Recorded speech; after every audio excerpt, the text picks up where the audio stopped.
You know who it is, and you know what time it is. Time to piss off some feminists, trad cucks, and whoever don't want to know the truth. Oh well, let's get started. What is going on, gents? It's R.P.M. here, reporting from Mobile Command.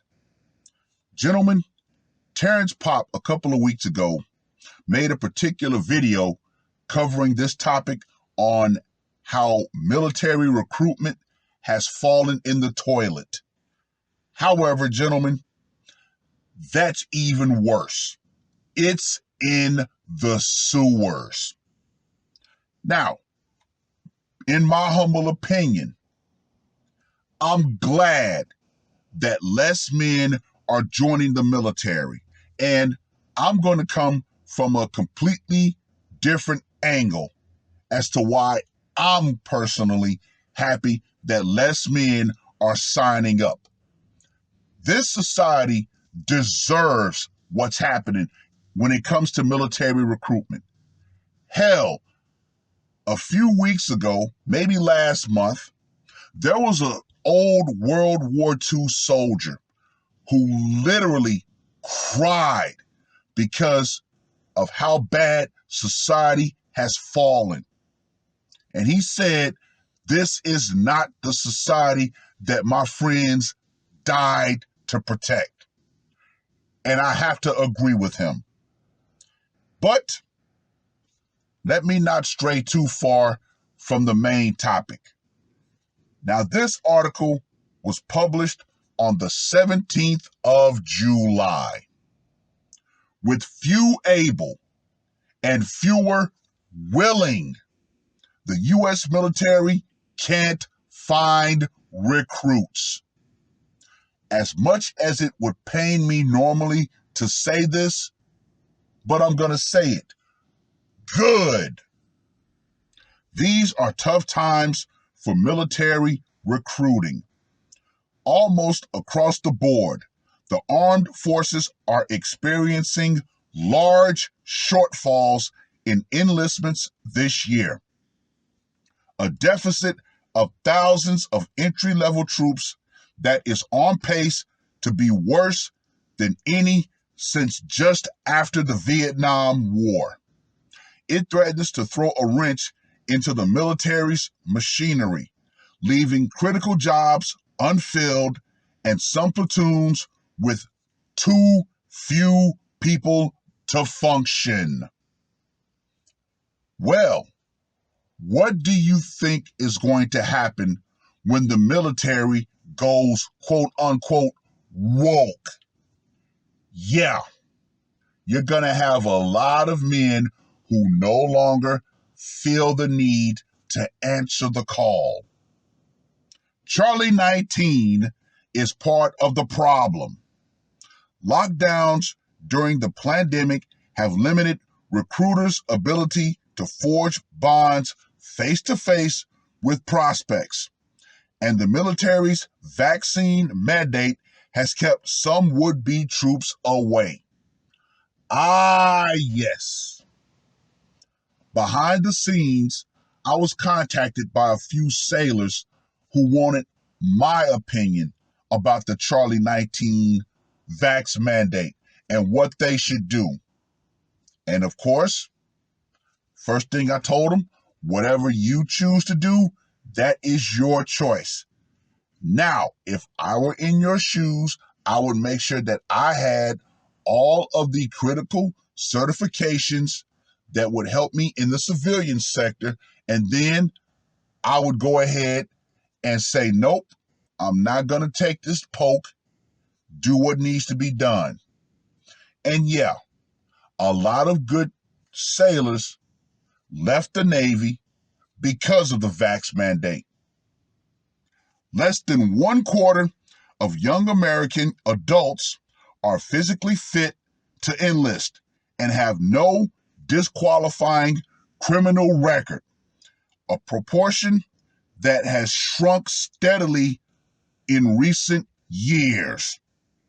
And shifting attitudes toward military service means that now only 1 in 10 young people say they would even consider it. You guys know that I made a video called Patriotism is Dead. Once again, men in this society have been demonized to the point that, yes, a lot of them are saying, you know what? Whenever the barbarian comes, hey, I don't care. If anything, I might actually join the barbarians.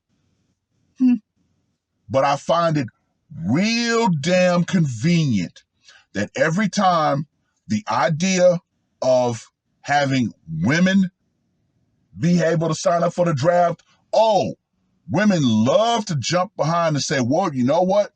That's not the equality that I want. Nope, I'm going back to the kitchen. Gentlemen, if you need any further proof of just how treacherous modern women are, look no further than Ukraine. Those women turned their backs on their men and their country. Once again, why would young men of today volunteer to defend a society and a country that has outwardly said how much they truly despise them? The Army is the largest of the armed forces, and the recruiting shortfall is hitting it the hardest. As of late June, it had recruited only about 40% of the roughly 57,000 new soldiers it wants to put in boots by September 30th, at the end of the fiscal year. Less than half. Now, once again, there were many military commanders in the past who said, yes, the current crop of young men are not physically fit for military service. And what happened to some of those military commanders? Oh, they got flame sprayed. But those men were simply ahead of the curve. The other branches are not having any easier of a time either. The Navy and Marine Corps do not release recruiting figures before the end of the fiscal year, a spokesperson said. But both have acknowledged that it will be hard for them to meet quotas this year. One of my son's friends who joined the Navy is actually a recruiter, and we had a conversation, and yeah, it is outright hard for him to get new recruits for the Navy.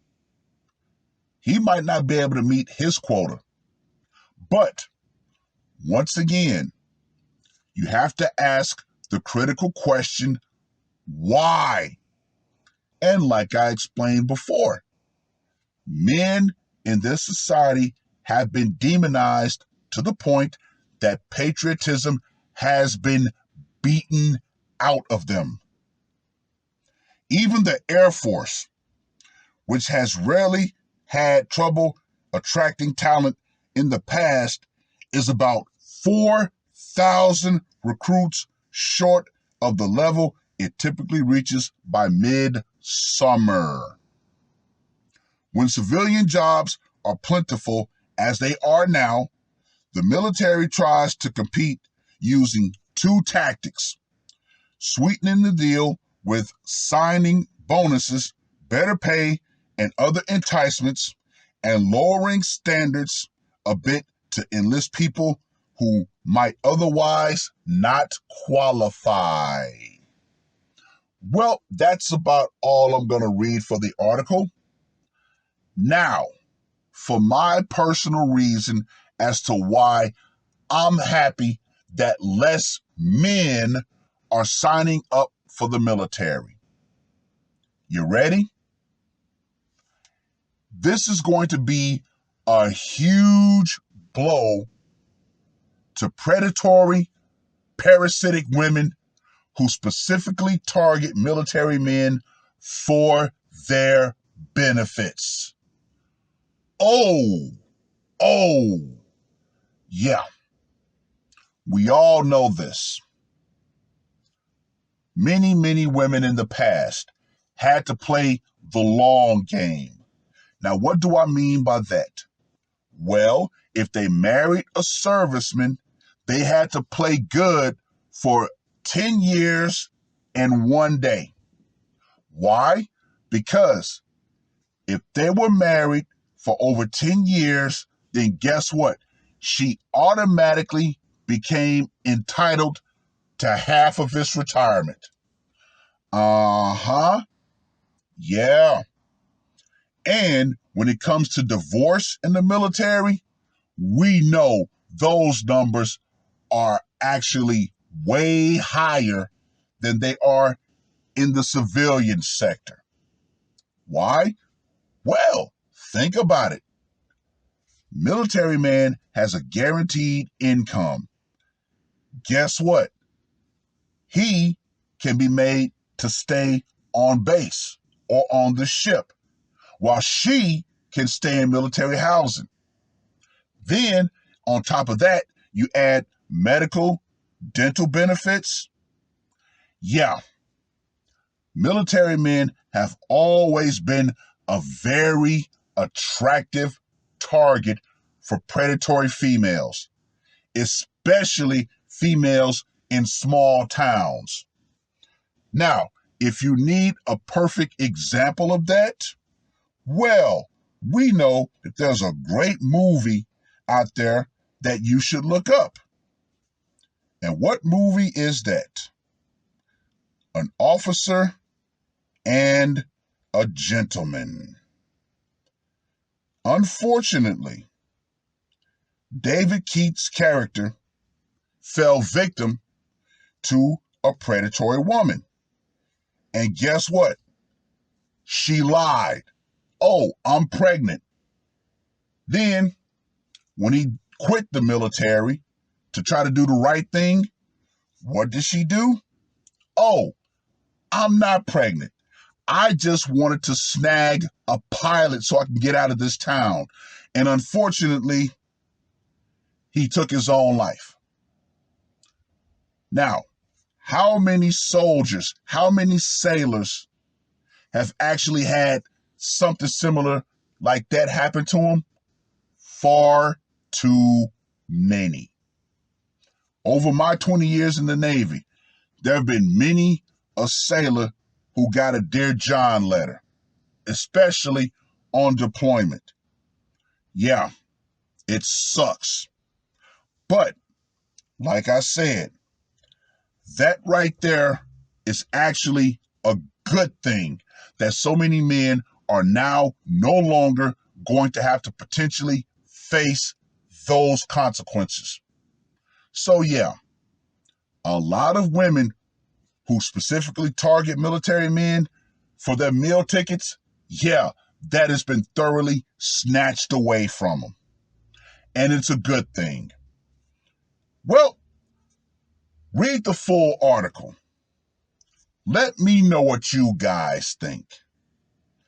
And society as a whole. The military power is really about to go out. Feminism will definitely go out right along with it. Why? Because more and more men have woke up thanks to being so demonized by society that they've said, you know what? This society, this country is no longer worth defending. And guess what? Let me reiterate this. I can't help but agree with them. Yeah, the cannon fodder, not signing up anymore. It is what it is. Let me know what you guys think. R.P.M. I am